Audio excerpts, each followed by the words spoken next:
ನಾನು ಐಸಿಯುನಲ್ಲಿ ನನ್ನ ಪ್ರಾಣಕ್ಕಾಗಿ ಹೋರಾಡುತ್ತಿದ್ದಾಗ, ನನ್ನನ್ನು ಕೆಟ್ಟವಳು ಎಂದು ಕರೆಯುತ್ತಿದ್ದ ಸಂಬಂಧಿಕರಿಗೆ ನನ್ನ ತಾಯಿ ನನ್ನ ಮನೆಯ ಪ್ರದರ್ಶನ ಮಾಡಿದರು.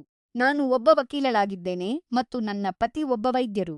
ನನ್ನ ತಾಯಿಗೆ ಹಲವು ಆಸ್ತಿಗಳಿವೆ ಮತ್ತು ಸ್ಥಿರವಾದ ಪಿಂಚಣಿಯೂ ಇದೆ, ಆದರೆ ವರ್ಷಗಳ ಕಾಲ ಅವರು ಬಡವಳಂತೆ ನಟಿಸುತ್ತಿರಲಿಲ್ಲ.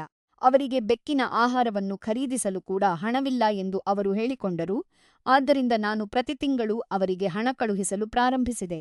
ಕಾಲಕ್ರಮೇಣ ಅವರಿಗೆ ಇನ್ನೂ ಹೆಚ್ಚಿನ ಹಣ ಬೇಕಾಯಿತು. ಕೊನೆಗೆ ನಾನು ಇಲ್ಲ ಎಂದು ಹೇಳಿದಾಗ, ನಾನು ಅವರ ಮಗಳಾಗಿರುವುದರಿಂದ ಅವರಿಗೆ ಹಣ ನೀಡಬೇಕೆಂಬ ಕಡ್ಡಾಯ ನನ್ನ ಮೇಲಿದೆ ಎಂದು ಅವರು ಹೇಳಿದರು. ಅದೇ ದಿನ ನಾನು ಅವರೊಂದಿಗೆ ಸಂಪರ್ಕವನ್ನು ಕಡಿದುಕೊಂಡೆ.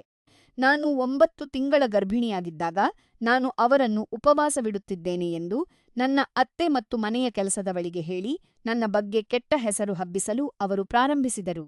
ನನ್ನ ಸ್ವಂತ ಕುಟುಂಬದವರು ನನ್ನನ್ನು ರಾಕ್ಷಸಿ ಎಂದು ಕರೆಯುತ್ತಿದ್ದಾರೆ ಎಂಬ ಮಾತನ್ನು ಹೇಳುತ್ತಲೇ ನಾನು ಗರ್ಭಧಾರಣೆಯ ಕೊನೆಯ ವಾರಗಳನ್ನು ಕಳೆದೆ. ನಂತರ ನಾನು ಮಗುವಿಗೆ ಜನ್ಮ ನೀಡಿದೆ, ತೀವ್ರವಾದ ಸೋಂಕಿಗೆ ಒಳಗಾದೆ ಮತ್ತು ಐಸಿಯುಗೆ ದಾಖಲಾಗಬೇಕಾಯಿತು. ನಾನು ನನ್ನ ಪ್ರಾಣಕ್ಕಾಗಿ ಹೋರಾಡುತ್ತಿದ್ದಾಗ ನನ್ನ ತಾಯಿಯ ವರ್ತನೆ ವಿಚಿತ್ರವಾಯಿತು. ಅವರು ಮುಖ್ಯ ವೈದ್ಯರ ಮೇಲೆ ಕಿರುಚಾಡಿದರು, ನಾನು ಭ್ರಮೆಯಲ್ಲಿದ್ದೇನೆ ಎಂದು ನರ್ಸ್‌ಗಳಿಗೆ ಹೇಳಿದರು ಮತ್ತು ನನ್ನ ಪತಿ ನನ್ನ ಹಣಕ್ಕಾಗಿ ನನ್ನನ್ನು ತೊರೆಯಲು ಪ್ರಯತ್ನಿಸುತ್ತಿದ್ದಾರೆ ಎಂದು ನನ್ನ ಸಂಬಂಧಿಕರಿಗೆ ಹೇಳಿದರು. ಆದರೆ ಎಲ್ಲಕ್ಕಿಂತ ಮಿತಿಮೀರಿದ ಘಟನೆ ನಾನು ಆ ಆಸ್ಪತ್ರೆಯ ಹಾಸಿಗೆಯಲ್ಲಿದ್ದಾಗ ನಡೆಯಿತು. ನನ್ನ ತಾಯಿ ಕರೆ ಮಾಡಿ ಅವರು ನನ್ನ ಮನೆಯ ಬಾಗಿಲಿಗೆ ಬಂದಿದ್ದಾರೆ ಎಂದು ಹೇಳಿದರು. ಅವರು ಕೇವಲ ನೋಡಲು ಬಂದಿರಲಿಲ್ಲ, 5 ಅತ್ತೆಗಳನ್ನು ಕರೆತಂದು ಮನೆಯ ಪ್ರದರ್ಶನ ಮಾಡಿಸುತ್ತಿದ್ದರು. ನನ್ನ ಪೀಠೋಪಕರಣಗಳು, ಮನೆಯ ವಿಸ್ತಾರ ಮತ್ತು ನನ್ನ ಪತಿ ಮತ್ತು ನಾನು ಕಟ್ಟಿಕೊಂಡಿದ್ದೆಲ್ಲವನ್ನೂ ಅವರು ಪ್ರದರ್ಶಿಸಲು ಬಯಸಿದ್ದರು.